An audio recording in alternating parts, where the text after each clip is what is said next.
மீசான் டைம் நேர்களை நிகழ்ச்சிக்குள் அன்போடு வரவேற்றுக் கொள்கிறோம். இன்றைய பதிவுல ஈரான்ல வெடித்திருக்கின்ற மக்கள் போராட்டத்தினுடைய நிலவரம் என்ன, ஈரானுடைய அமெரிக்காவினுடைய உலக நாடுகளுடைய நிலைப்பாடு தான் என்ன அப்படின்ற பல்வேறு விஷயங்களை பேசுறது தான் இன்றைய பதிவு. ஈரானின் மக்கள் போராட்டம் கிட்டத்தட்ட 17வது 18வது நாட்களை அண்மிக்கின்ற இந்த சூழல்ல கிட்டத்தட்ட 2570 பேர் கொல்லப்பட்டதாகவும், பாதுகாப்பு துறையில மட்டும் கிட்டத்தட்ட 150க்கும் அதிகமானவர்கள் கொல்லப்பட்டதாகவும் சொல்லப்படுது. இப்படியான ஒரு அமர்க்களமாக ரணங்களமாக இப்போது மக்கள் போராட்டம் இருக்கிற ஒரு சூழல்ல இப்போது இந்த கலவரத்தினுடைய நிலை குறித்து ஈரான் தரப்புல என்ன சொல்லப்படுது அப்படின்னு கேட்டீங்கன்னா, ஈரானுடைய வெளிவிவகார அமைச்சர் என்ன சொல்றாரு அப்படின்னு கேட்டீங்கன்னா, ஆர்ப்பாட்டம் என்பது மக்களுடைய அடிப்படை உரிமை, அது ஒருபோதும் வன்முறையாகவோ நாட்டுடைய இறைமை பாதிக்கிற மாதிரி, நாட்டினுடைய உடைமைகளை பாதிக்கின்ற மாதிரி ஆகிடக்கூடாது, எல்லாத்துக்கும் மேல வெளிநாட்டு சக்திகளுடைய கைக்கூலியாக அது மாறிடக்கூடாது அப்படின்னு சொன்னது மட்டுமல்லாம, இந்த ஆர்ப்பாட்டம் இப்போது கட்டுப்பாட்டுக்கு வந்திருக்குது, கட்டுப்படுத்தப்பட்டிருக்குன்னு சொன்னதோட தற்போது நிலைமை முழுதுமாக கட்டுப்பாட்டுக்குள்ள கொண்டு வரப்பட்டிருக்குது, தர்மம் வெல்லும், நாங்கள் ஒரு தீர்க்கமான காலத்துல இருப்பதாகவும், ஒரு யுத்த சூழலுக்குள்ள இருந்து மீண்டு வந்திருப்பதாகவும், அமைதி நிலவுவதாகவும் அவருடைய பேச்சுல சொல்லி இருந்தாரு.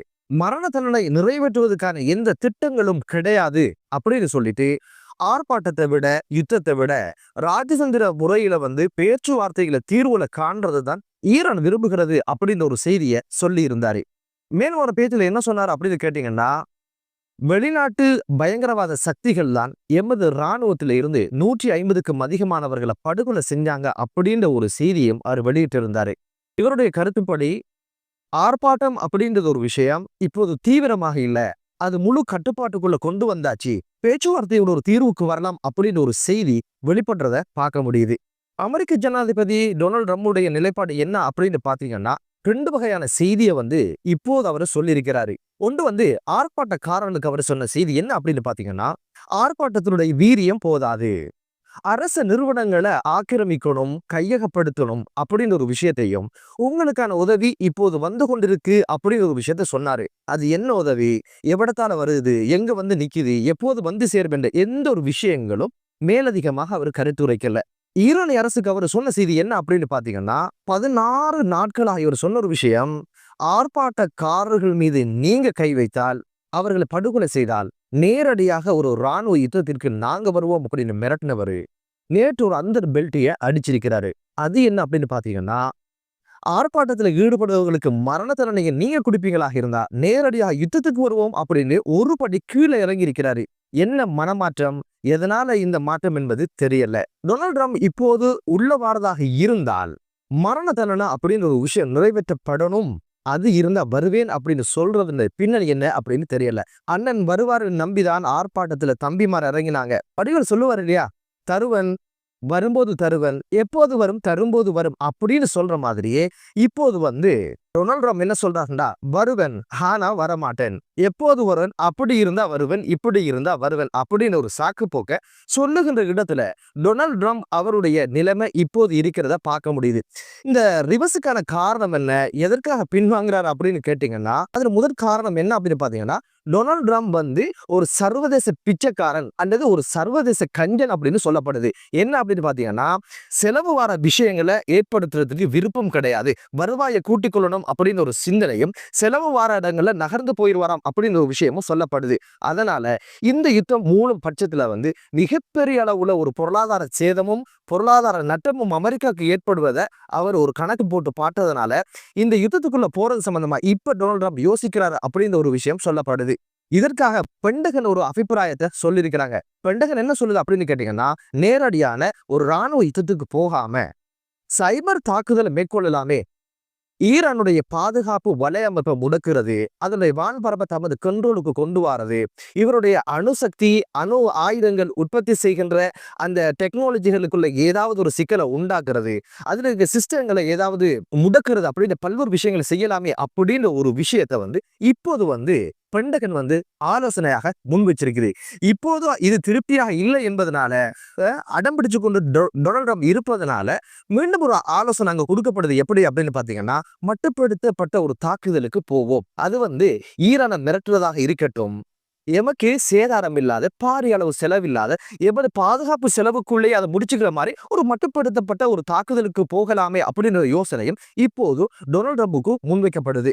இப்போது டொனால்ட் ட்ரம்போட நிலைப்பாடு என்ன அப்படின்னு பாத்தீங்கன்னா, தாக்குதலையும் நடத்தணும், ஈரானையும் மிரட்டணும், பெரியோர் யுத்த சூழலும் வரக்கூடாது, நட்டமும் வரக்கூடாது, கூலுக்கு மாச மீசைக்கு மாச என்ற இடத்துலதான் இப்போது டொனால்ட் ட்ரம்ப் இருக்கிறத பார்க்க முடியுது.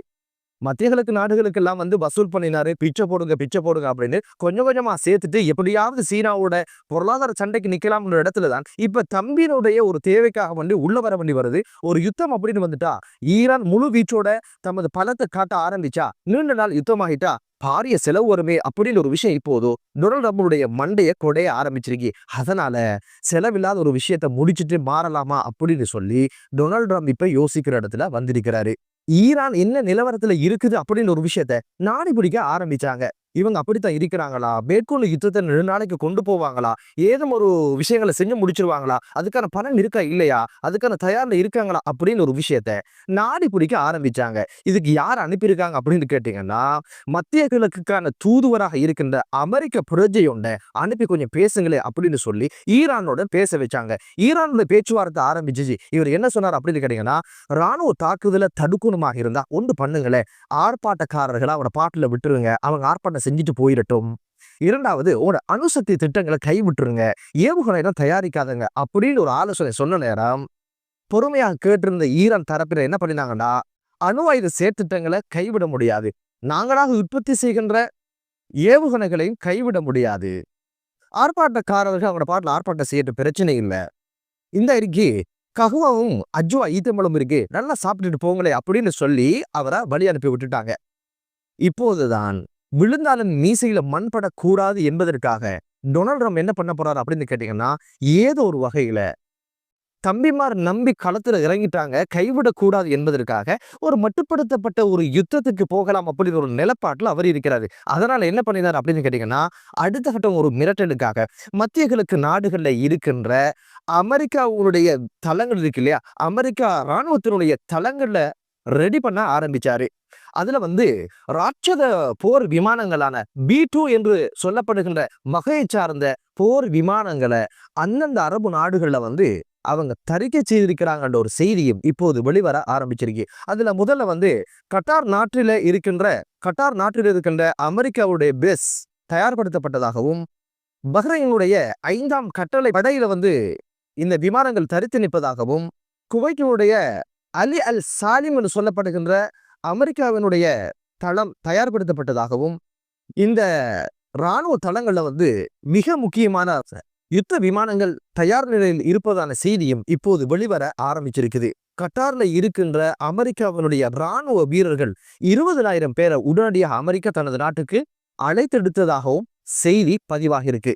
காரணம் என்ன அப்படின்னு பாத்தீங்கன்னா, அமெரிக்கா ஒத்திகை பார்க்கறதுக்கு ஒரு தாக்குதல் மேற்கொள்ளும் பட்சத்தில் முதல் அடி இஸ்ரேலுக்கு விழும், அடுத்ததாக தம்பி கட்டாருக்கு விழும் என்பதனால தனது படை வீரருக்கு ஏதும் சேதம் உண்டாகிறோம், உயிர் சேதங்கள் வரலாம் என்பதை பயந்து முன்கூட்டியே அமெரிக்கா இராணுவ வீரர்களை மீள அழைத்து கொண்ட சம்பவம் பதிவாக இருக்கு.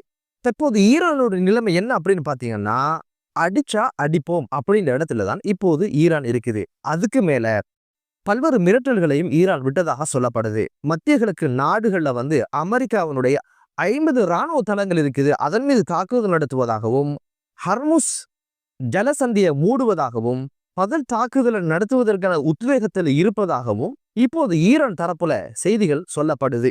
ஆயுத பலத்துல அமெரிக்காவை விட பலவீனமானதுதான் ஈரான், இஸ்ரேலை விட பலவீனமானதுதான் ஈரான். என்னதான் இருந்தாலும் இந்த ஒரு விஷயத்தை ஈரான் தான் கையாள வேண்டிய ஒரு சூழ்நிலை இருப்பதாக சொல்லப்படுது.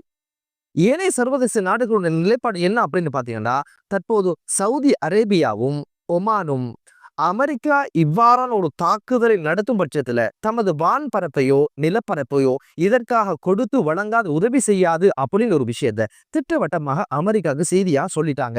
இதுக்கு மேல சவுதி அரேபியா, ஓமான், கட்டார் போன்ற நாடுகள் ரகசியமாக அமெரிக்கா இப்படியான ஒரு தாக்குதலை நடத்தக்கூடாது என்பதற்கான அழுத்தங்களையும் பிரயோகித்து வருவதாக சொல்லப்படுது. பிரான்ஸ் அதனுடைய நிலப்பாட்டை சொல்லியாச்சு. ஈரான் மீது அமெரிக்கா மேற்கொள்ளுகின்ற இந்த தாக்குதலை நாங்கள் ஏற்க மாட்டோம், அதை நாங்கள் புறக்கணிப்போம் அப்படின்ற ஒரு விஷயத்தையும் பகிரங்கமாக பிரான்ஸ் நாடு சொல்லி இருக்குது. தற்போது ஈரானுடன் ஒரு யுத்தத்திற்கு ஒரு கூட்டு படையை தயார் செய்கின்ற இடத்துல டொனால்ட் ட்ரம்ப் இல்லை என்பதும் அவருடைய நாட்டுக்குள்ள இதுக்கு எதிரான பல்வேறு விமர்சனங்கள் வந்ததுனால டொனால்ட் ட்ரம்ப் ஏதோ சொல்லிட்டோம், வாக்கு கொடுத்துட்டோம், வந்து போகணுமே அப்படின்றதுக்காக 12 நாள்ல ஒருக்கா இரவோட இரவா ஒரு தாக்குதல் நடத்திட்டு ஓடி போன மாதிரி இங்கும் ஏதோ ஒரு தாக்குதலை நிச்சயமா செய்வார் அப்படின்ற ஒரு விஷயம் மட்டும் தெரிய வருகிறது. இந்த ஒரு யுத்த சூழல் நிறைவுக்கு சுமூகமான ஒரு பேச்சுவார்த்தையின் ஊடாக ஒரு தீர்வு கிடைக்கட்டும். அதே போல ஈரானுடைய பொருளாதார பிரச்சனைகள் ஒரு முடிவுக்கு வரணும் அப்படின்ற ஒரு விஷயத்தை பிரார்த்தனை வைக்கிறதோட, டொனால்ட் ட்ரம்ப் ஈரானிய மக்கள் மீது அக்கறை கொண்டவராக இருந்தால் அவர் செய்ய வேண்டிய முதலாவது வேலை ஈரானின் மீது விதிக்கப்பட்ட பொருளாதார தடையை நீக்கிட்டா நிறைந்த பொருளாதாரத்தோடு வாழ்வாங்க.